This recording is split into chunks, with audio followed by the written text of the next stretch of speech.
when they asked her about Angela Bassett's performance, she was like, everybody needs to shut the fuck up because Angela Bassett and Michelle Yeoh, Michelle Yeoh, I love you, Michelle Yeoh.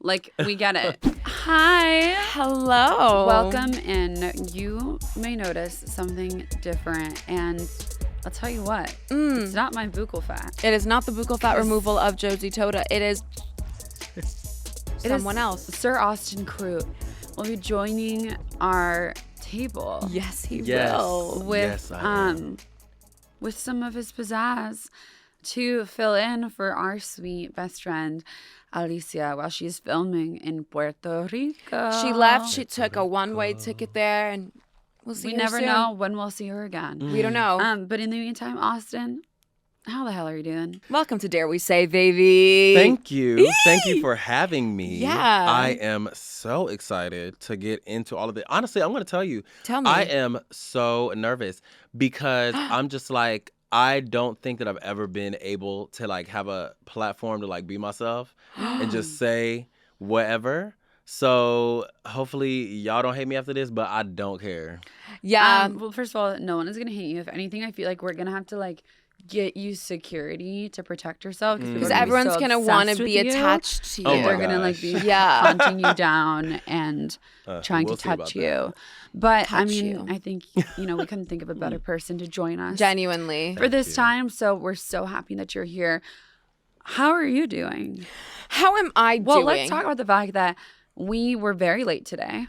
We were very late today. So Josie texts me at 9 a.m. and she goes, are you going to be able to pick me up today? And I was like, well, of course. I'll pick you up right at 9:30. She's like, perfect. 9:30 comes around. I said, I'm leaving in a minute. And she said, no, your location's still at your home. And I go, no, I'm not. But I took 5 minutes to reply. And I started driving and she already left with Omar. And Omar's like the older brother figure of everyone. And then we met on, what was it, Santa Monica Boulevard, was it? Yeah. And we're at a red light. And she's right behind me. And all of a sudden, in my rearview mirror, I just see her get out of the car in the middle of traffic. Run, open my door. And she's like, hey. And then I see Omar in the back being like, check her phone. And then she checks her phone. I left Omar's car with the keys to it. And then everyone was going because the light turned green, and then she ran back, got it, and then ran back again. And it was just, it was crazy. It was honestly, it was really fun. Yeah, okay. And I was wondering, like, imagine if you just saw that on the street. Like, I wonder what they're thinking. They probably Would you do it again? Like a little spy or something. Like a little hit The and run. bystanders. The bystander. NPCs. I love bystanders. They just watch you. I've always wanted to be on that show. What would you do? With what's his name? my John God. Quinones. John Quinones. I just want cute clothes. No one's gonna get me cute clothes. But then she's finally had enough. Because you're throwing things around like a little brat. If you guys were a bystander and you saw someone do that, what would you do? Record it. Yeah, I'd be like, hee, that's so funny. Like, oh, wow. I wonder what's going on in their life. They're the main characters. Okay. I feel like there's so much going on in the world right now, and I would be remiss if not to touch on, some of the darker things happening, and the amount of like anti-trans hate in this world right now is honestly insane. Did you guys watch the clips from the Republican convention? It's not even a convention. It's not because even they don't give cunt, so it's a convention. Did you guys? It's a convention because It's they're a all fucking convention. cons. Yeah, I did, and it made me nauseous because people actually believe what they're saying, and it's so dangerous and it's so scary, and the rhetoric that they're spewing is doing so much damage and so much harm. It's violence. It's violence. This awful person named Michael Knowles, which honestly sounds like it could be a really good like jewelry brand, like Knowles, like Michael knows, like Kendra Scott, like Yeah, Michael yeah. knows, you You know. can get it in a Westfield Right. if you ever want, Like at a second one. Nordstrom's. Exactly. He said he was calling for, and I quote, the eradication of transgender people. Transgenderism must be eradicated from public life entirely. Bitch, where do you want everyone to go? Right. Like, Exactly. which, like, I'm not opposed to. Like, is there an island that we Get have the fuck away from all secured? this. Like, where, I mean, This nonsense is and it, buffoonery. eradicating us from work? Like, are we getting like What's the eradication are like? we You getting guys like just... unemployment and Yeah. like we don't have to leave our house. Like we just get to like sleep at home. Like we could talk about that, but no. Right. So also Tennessee just signed a drag bill that banned drag queen performances. in public places, and you would have to document the place of work as like a sex workplace. Which is like What? When that's not what it Fucking is, disgusting. and it What? criminalizes just existing as a trans person in any performance, educational industry or in public. So consider Pride gone. Consider like any public well, outing. also being in school yeah, as a trans person. It's dumb because, first of all, like literally, educationally, like you're literally trying to erase a whole group of people. But Right. then also, why is this the priority? Like, why? There are so many issues that actually threaten the well-being of children. Why is this where it's at? Drag queens have nothing to do with children. Right. And also, Mississippi did the same thing as far as banning gender affirming care for minors in the state. Like, I don't understand why people think that this is harming children. And that's why I love Jon Stewart's I was just gonna interview. say, incredible segue. Yep. Yeah. because he spoke about how literally like the leading cause of death in children is shootings, is literally like gun violence. It's not gender affirming healthcare, which literally makes people want to be alive. And it's like, for what? Why are you obsessed? In Mississippi, like, you're banning healthcare. You think that's going to harm your state? Bitch, did you see Bones and All? What was his name? Timothy Chalamet. No, not Timothy Chalamet, the The- old guy. I'm like, you know how many of those men are in Mississippi? That is what you should be afraid of. The men, the straight cis men in Mississippi, not the healthcare. No, and it's Yeah. and Jon Stewart, and I think this is a part of journalism that we talked about yesterday, us three. But you know, I think it's always important to be unbiased when going about journalism, but I think that just doesn't exist. And Jon Stewart said it so perfectly when he was talking to Oklahoma State Senator Nathan Dahm, and he basically was saying, why are you so pressed about drag performers? And the senator said, well, because as a government leader, it's our duty to protect children. He said, I'm sorry, what was that? The government does have a responsibility to protect. I'm sorry?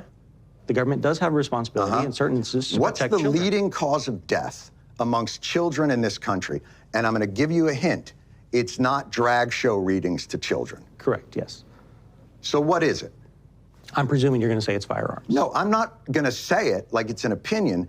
That's what it is. And I think that type of journalism is something that we're missing so often today. And I'm so grateful for Jon Stewart because he was sticking to the truth and the facts and was also being so persistent about it and not letting these monsters get away with saying harmful shit. And he also said the senator also said that there was the government's prerogative or whatever to protect Duty to children. protect, yeah. The government's duty to protect How children. funny. And then after Jon Stewart said, "Oh, what was that?" He said, "It's the government's duty in certain circumstances."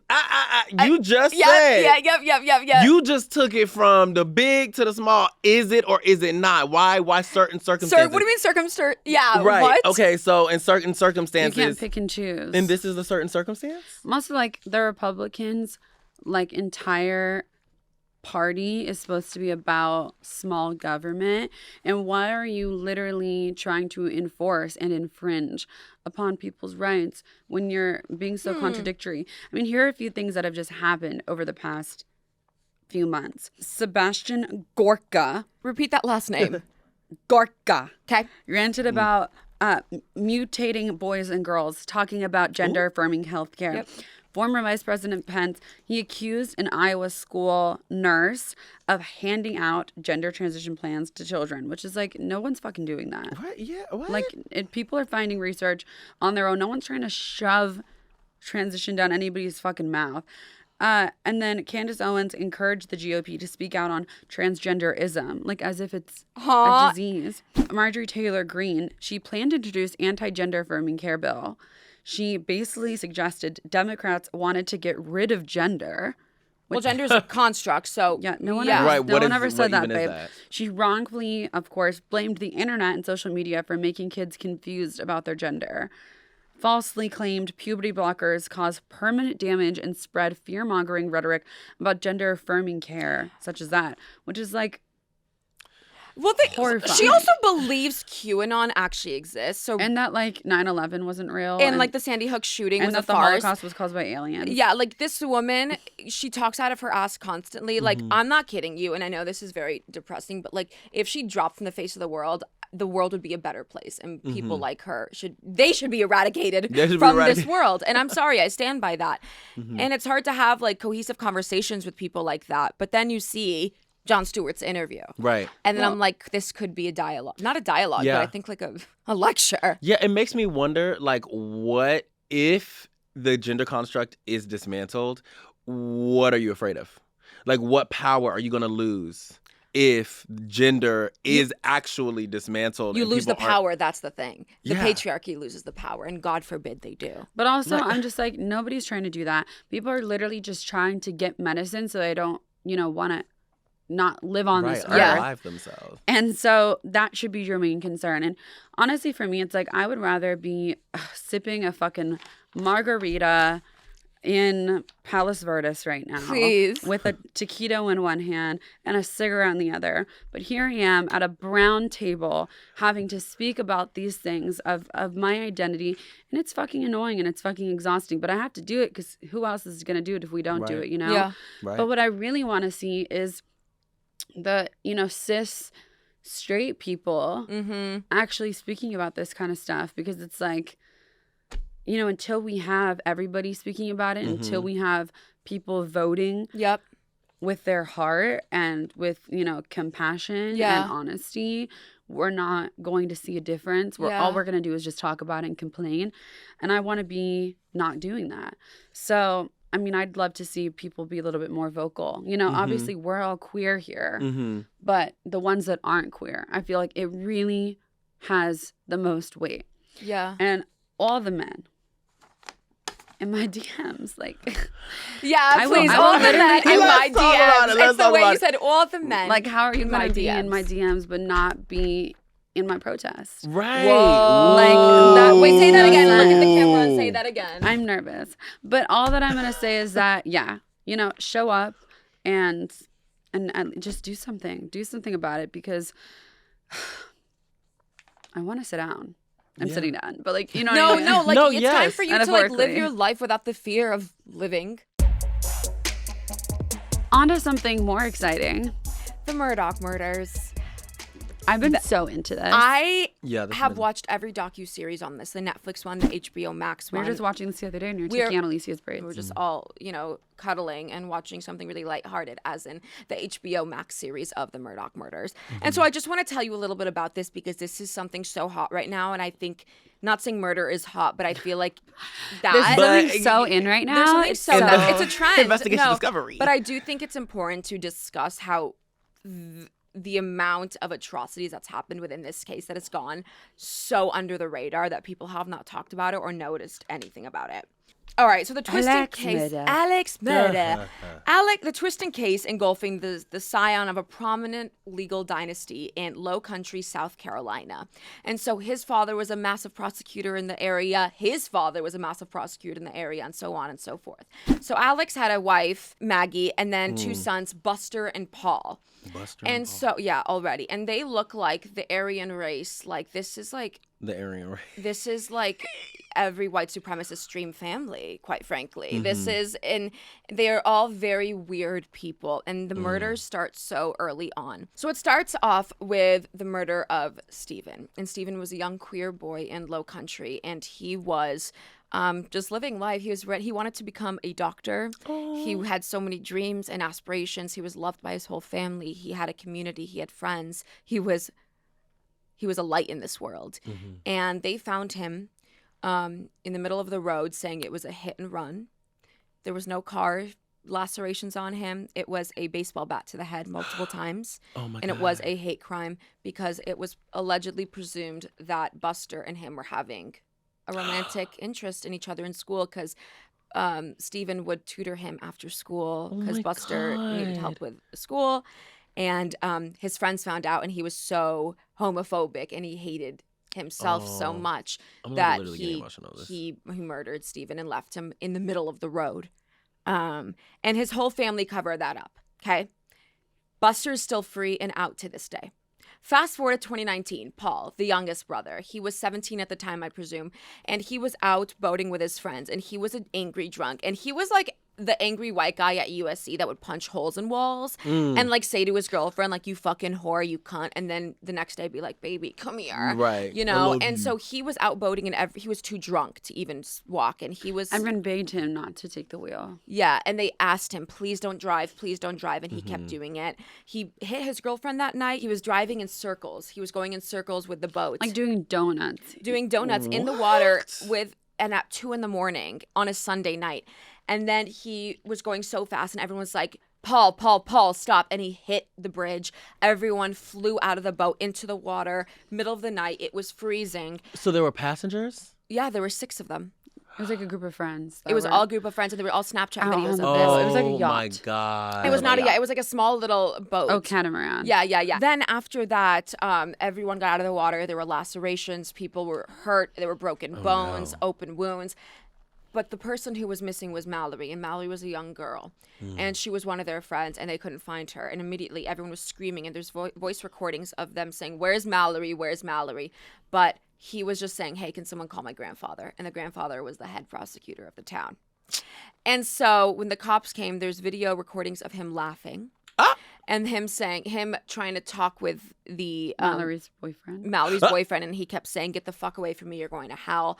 And when he went to the hospital, he was hitting on the nurses. I know you're hitting on the nurse. Yeah, on the showing nurse. No remorse. Ew. And no remorse. Now's not the He was laughing, and the grandfather went up to all of the people on the boat and said, "I'm your representation." And they were like, "No, you're not." The grandfather was telling the other people who were on the boat to not say that Paul was the one driving the boat and to instead say to Mallory's boyfriend, the boyfriend of the girl who died, you were the one driving the boat, right? And he was like, no, I wasn't. And the grandfather, who was the head solicitor in the area, you know, this family is a prolific family in law. They said, you were driving the boat. Paul was not. Don't say anything about it. So no one said anything about And they said, Paul say you don't the boat. know. Yeah. Say so they you just don't said know. they don't know when the police asked them, who's driving the boat? They said, I don't know. And what's interesting is a lot of the men there were like, we don't know. The women were like, get this man out of my fucking room. Paul was driving the boat. Yeah. And so later on, they found Mallory's body. She was in the water, and nothing came about it. When Paul went to court, they took his mugshot in the courtroom hallway with his polo shirt, and he just left that day. And he was just living on his own. People were still partying with him. He just lived his life continuously. He went to college after that, lived his normal life. And that's, once again, white privilege, patriarchal privilege in and of itself. And then... Except a lawsuit. And there are people that are literally on death row right now for crimes they did not commit. Correct. Literally. And like have to get whole trials done, appeals. And it's like, it's as easy as the police looking the other way on a crime that didn't happen in order for people, or, you know, people that are in jail for like marijuana, dumb stuff that's illegal. Yeah. You know, and then somebody actually does this and y'all gonna let that man run free, terrorizing the streets with his flirtatious, weird ass. That's exactly why your stank breath ass is out here about to get whole incarcerated, because we on your ass now. Yeah. You're on Netflix, you're on HBO, we're on your dumb ass. You're on 2 streaming services. You must have done something fucked up. Yeah, and Yeah. so... I mean, they're the epitome of privilege. Yep. Fast forward to 2021. 2021, Murdaugh calls the police in a panic because his son, Paul, and his wife, Maggie, were murdered on their property. How fucking convenient. In the kennel. And so here's Where the they feed the thing. dogs. He kept saying that he had no idea people were out to get him and his family after Mallory died and Steven died, which is fucking interesting because I'd be on your ass too if that were my family. Woo! And so let's go to after 6 weeks, September 4th, 2021. Murdaugh is injured in a roadside shooting in Hampton County because he said that he was shot in the head, which he was shot by his friend, Jim Griffin, because Jim Griffin tells news outlets that Murdaugh's black Mercedes-Benz SUV had a flat tire and he pulled his vehicle over when a pickup truck passed by, turned around, and a person inside opened fire.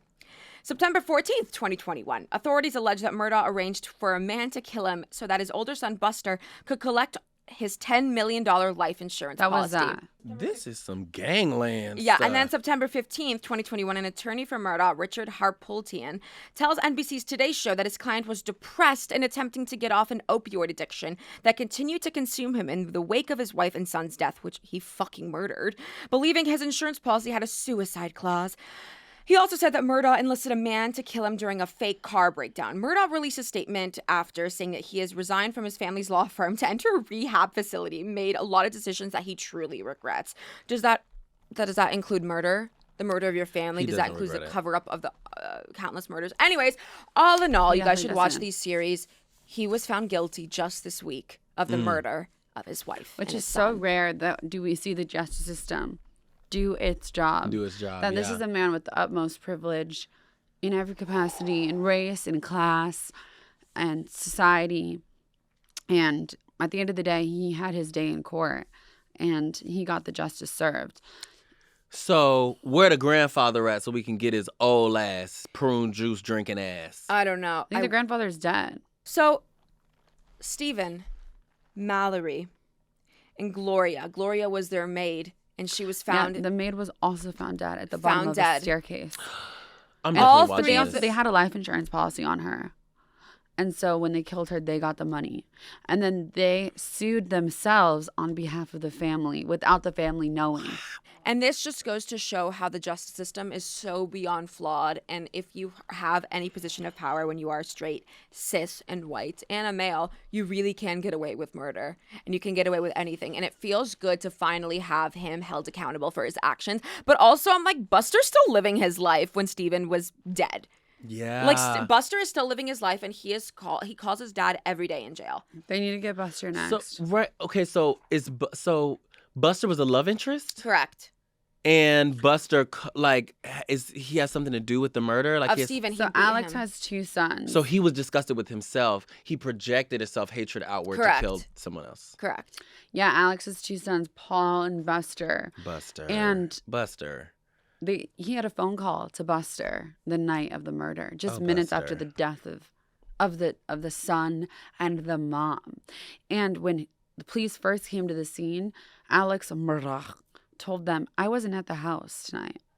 And then a year later, when a Snapchat Ooh. Snapchat Snapchat video will get you. came out of Paul, the son who was murdered, on his video, minutes before his demise, you can hear the dad, Alex Murdaugh's voice.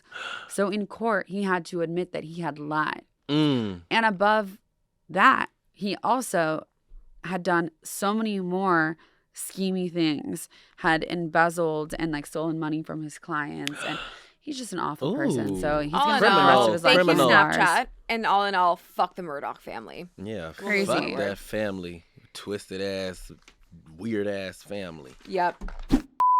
So, first of all, little fashion moment. Victoria's Secret is back. Okay. Yep. Right. Now, this is after like 4 years hiatus.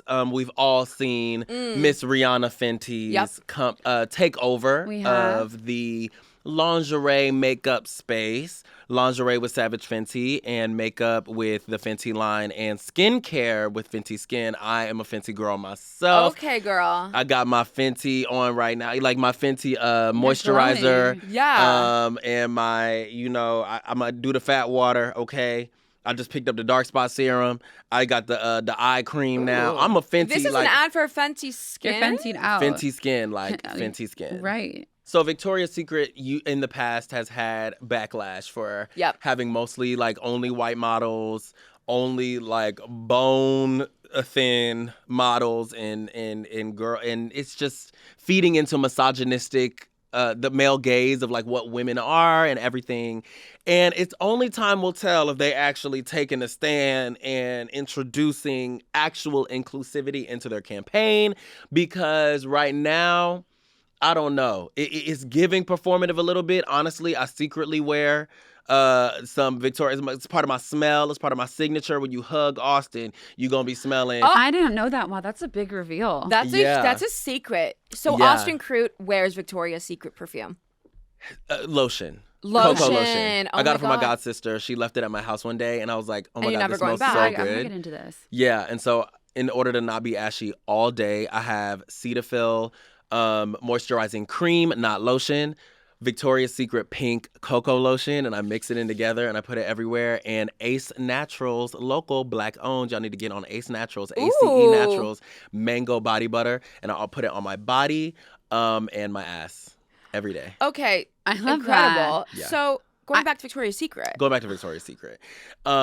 Victoria's Secret, I feel like, is definitely in a performative space, but honestly, only time will tell to see if they're actually inclusive. Because right now we're seeing like one pick of everybody, like one person of color, of darker complexion, one trans person, one here or there. My thing is like, if your entire rebrand is centered and based on diversity alone, that's not a rebrand. You're just being diverse or like attempting to be diverse. Like, that doesn't make you any better and any cooler, or you're just catching up with the times. And honestly, I think it's I'm so tired of Victoria's Secret. If you ever talk to a surgeon, they tell you not to wear Victoria's Secret because it's painful and it's not good for you.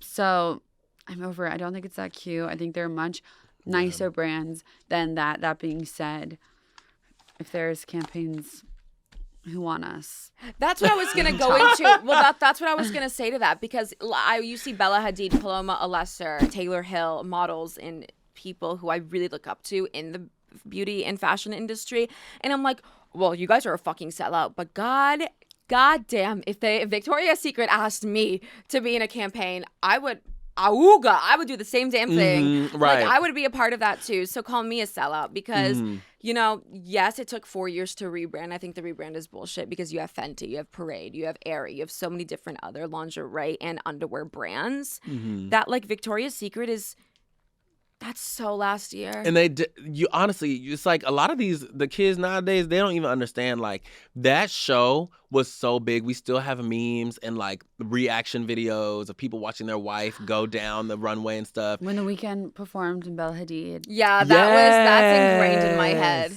The Angels, they dropped the entire Angels thing. They dropped all the Angels. But I'm like, literally, that's how you know that you're not really on game. Because if you could have just included other people to be Angels rather than dropping Angels altogether. Yeah. And getting rid of that. I think it was the CEO of Victoria's Secret or something. It was like, we don't hire fat people or trans. Like, Ooh. he literally Well, she's gone said, March like, 31st. awful shit. And like, I don't even know. So I think it's too soon to forgive. There are other stores to buy from. And that's that. And Fenty's just better.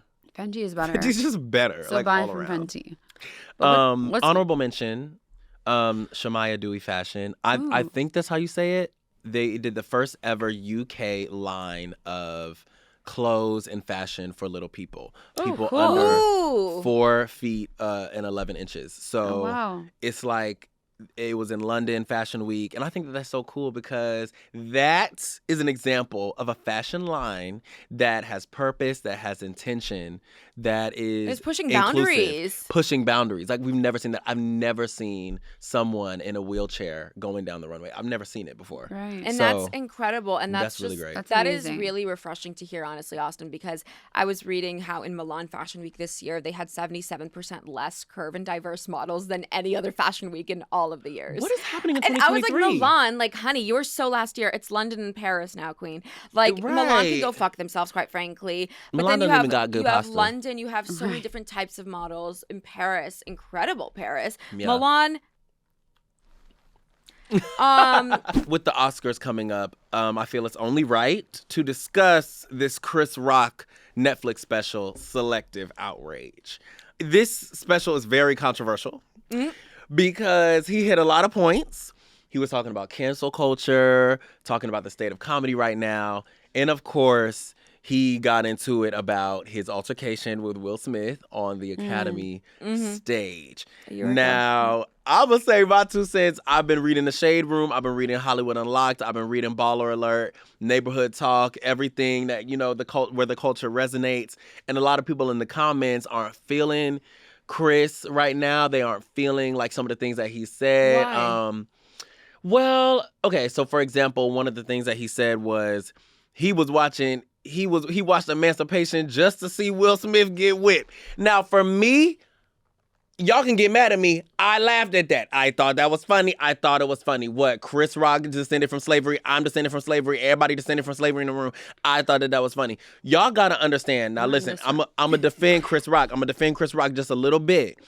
Chris was slapped very hard. That boy was seeing stars while he was seeing stars. Oh my okay? God. He was seeing stars on the Oscar stage, humiliated in front of the entire world. Like, everybody saw that, and he handled it so classy. I couldn't have handled it like that. How would you handle it? I would have been immediately roast. I would have given him a reason to find me outside. I would not have gotten violent on the stage because I wouldn't have wanted to give them a reason to, like, I don't know, assign it to, like, all black people or something. But I would have continued in some kind of banter way where he would want to have fight me more.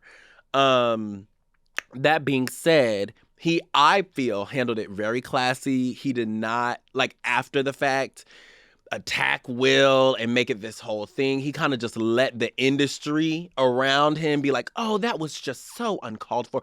Oh my gosh, have y'all ever seen this? Yeah. Oh, this ghetto activity that is on our Academy stage. Honestly, even the black celebrities coming out. I'm not gonna call out no names, but y'all know who y'all are. Honestly, I feel like it was a little bit, come on now. Like, y'all are, I will one day hopefully be in the Academy, talks and this and that and the third. We not about to act like a couple years before that, Chris Rock was the host of the hashtag Oscar So White hashtag that Jada Pinkett Smith brought about to the Oscars. She's the one who even started the Oscar So White thing because Will Smith did not get nominated for, like, something that was that year, the Leonardo DiCaprio winning one finally that year. So the Revenant year. The Remnant year, yes. So the Revenant. So it was just, it's just interesting to me that people are more so concerned about how kind of like the victim of the situation is handling it. This was his time. He waited until he had a special. Maybe the rest of people are over it, but he's not. Obviously, he has some things to say, and I'm going to let him cook, and I'm going to let him do what he needs to do. And I thought it was funny. And, that's a hot take. That's just that. That is a hot take. Listen, I love Will Smith. I love him so much. I've always loved him. I love him a lot. Mm-hmm. And I also love Chris Rock. Yeah. I remember seeing Chris Rock perform when I was 10 years old, and it changed my life. There could be a industry level of, like, seeing it in terms of, like, okay, if anyone was on an award show stage and got physically assaulted or attacked in that manner for any reason, like, I understand that he was going after Will Smith's wife and everything. Shout out to, defending your partner, because I don't think that it was, wow. I'm not defending Will Smith's actions, but he did what he did, and it was entertainment. You're acting like we would have actually watched the Oscars if that didn't happen. Yeah, Stop fair. acting like that didn't give you ratings. Yeah. Nobody was watching the Oscars that year. Nobody's gonna watch the Oscars. Like, it did. And honestly, I feel like, obviously, things take time to heal, and these are two icons, and I feel like there'll be a time where everything will be back to normal. Everything will be fine. But people need to heal. Yeah, people and I'm need to excited heal. to see what Chris does, and I hope Will invites me over. Yeah. I want to get your opinions on Oscar predictions because I know it's a hot fucking year and there's some good films out there and I want to get everyone's predictions. And so when this comes out on Thursday, I just want everyone to really think about what films are going to be nominated for, start fights with your friends about it. Don't slap your friends about it, but everything, everywhere, all at once. Yeah, if they do the right thing, I think Everything Everywhere All at Once will win Best Picture. I think it will too. I saw it. I loved it. I think it's one of the best films I've ever seen. And then obviously there's Tar. Now, Tar gets me feeling a type of way. And when I see Cate Blanchett conducting music. Was it really good? I have not seen it. But but when I've seen like little clips from it, and it's just like, as someone who's queer, Cate Blanchett is the blueprint. Period. Just like stop sentence right then and there. I also love Triangle of Sadness. Did you really? Oh yeah. Did you see it? I started it and I couldn't get into it. Oh, I thought it was incredible. The woman who like ended up at the end, torturing them is so iconic and talented. And I think Harris Dickinson is so talented, and I love Harris Dickinson. I'm a big fan of that, but I definitely think Everything Everywhere is a front runner. I think Avatar has a really good chance. Huh? I do. Why? Avatar: The Way of Water? Yeah. I think it does too. I think it does. Me saying that opinion when I've never watched it. It's like his masterpiece. Me saying it, I've never watched it. No, but like, it's very and I good. think Tar. Okay, so for Best Actor, Avatar, that's funny. we have Brendan Fraser for The Whale, Austin Butler in Elvis, Yeah. Colin Farrell in The Banshees, Bill Nighy in Living, and Paul Mescal in After Sun. Paul So Mescal. this is really a competition between Austin Butler and Brendan Fraser. And I really feel like we were leaning towards Austin Butler until Brendan Fraser took home the SAG Award, Yeah. which I think said a lot about the Oscars, because usually the SAG kind of informs that. And I think the SAG ensemble went to Everything Everywhere All at Once, if I'm not yes, it did. in history. It has been shown that the cast that wins ensemble is usually the one that's going to win Best Picture. Oh. So that's that. I think that Brendan Fraser has had like an extremely long career and hasn't gotten, the chances that he's needed to really showcase himself until The Whale. He's really incredible in it. But I think Austin's performance alone, even in this like single, major career role, I think still earns him the Oscar. I think he was so fabulous in it, and I wouldn't be mad at either of them winning. But if I had to guess, Who would you choose? I think I want Austin Butler to win because he was on the Disney Channel, and Aw. I feel like he's young. We've seen his journey. I think Austin Butler will win. Okay. If I'm going to be honest with you, I feel like this is one of the first years, and someone who's like derived from the stage, like myself, character actors and character, the portrayal of these specific types of characters are something that we haven't seen in so long, and it's so beautiful. Like with Brendan Fraser in The Whale, I mean, I think we need to remind ourselves he was blacklisted for a while because he came out and spoke about, his sexual assault within someone in the industry, and people wouldn't work with him for years. And he was in George of the Jungle. He was in so many things, and I think his performance in The Whales It's incredible. is out of this world, I and can't wait he to needs see his it. flowers.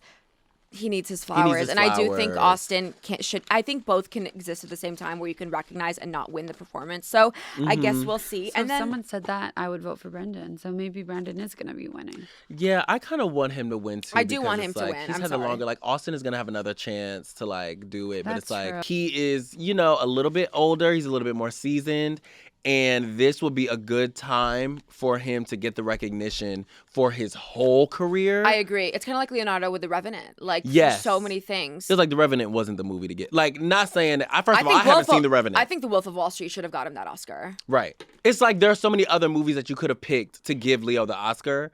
And really, that was just the Oscar being given because it's like, come on, give him an Oscar. And then I want to pause at the Best Actress.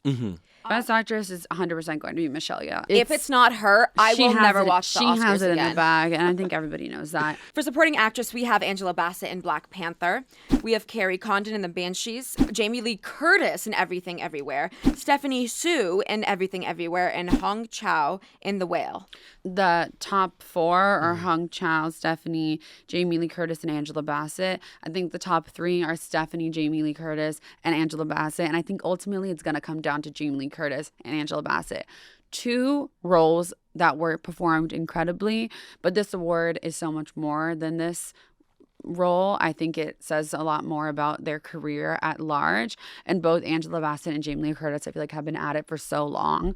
And the Academy tends to award based on people's journeys as opposed to the Journeys. specific role itself. As we saw with Leo Ooh. DiCaprio, it's just something that they do.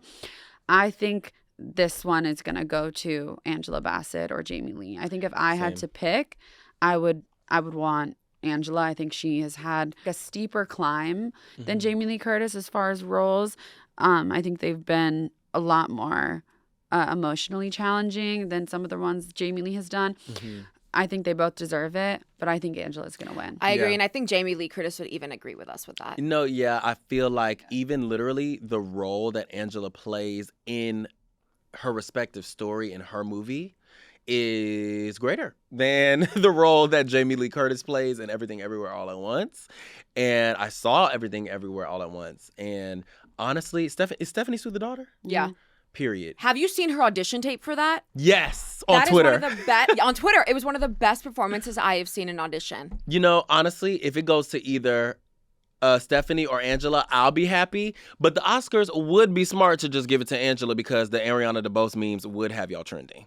Just 100%. saying. And I just also can't stand to see Jamie Lee Curtis on that stage doing Michelle Yeoh. Michelle Yeoh. Like the way that it's like, I've never seen a woman say so many positive things in such an angry voice. No, I love that. She's I love their literally friendship. I love you. I love their friendship. When they asked her about Angela Bassett's performance, she was like, everybody needs to shut the fuck up because Angela Bassett and Michelle Yeoh, Michelle Yeoh, I love you, Michelle Yeoh. Like, we get it. I don't How care. many times did you say Michelle Yeoh? There will be no slander of Jamie Lee Curtis in this home, and I'll say that. I do know what you say, Michelle Yeoh. And so with that, It's also the way she says it, like, Michelle Yeoh. Not Michelle Yeoh. so with You know what that, I mean? It's so weird. I think the Oscars, Fashion Week, the awful, fucking horrific anti-trans bills, the Murdaugh trials. I think we're set for today's episode. What do you all think? I think as well. I think as well we all say. I'm excited to see how everything turns out and live, laugh, fucking Love. And Yes. fuck Marjorie Taylor Blue. Thank you all. We'll see you next week.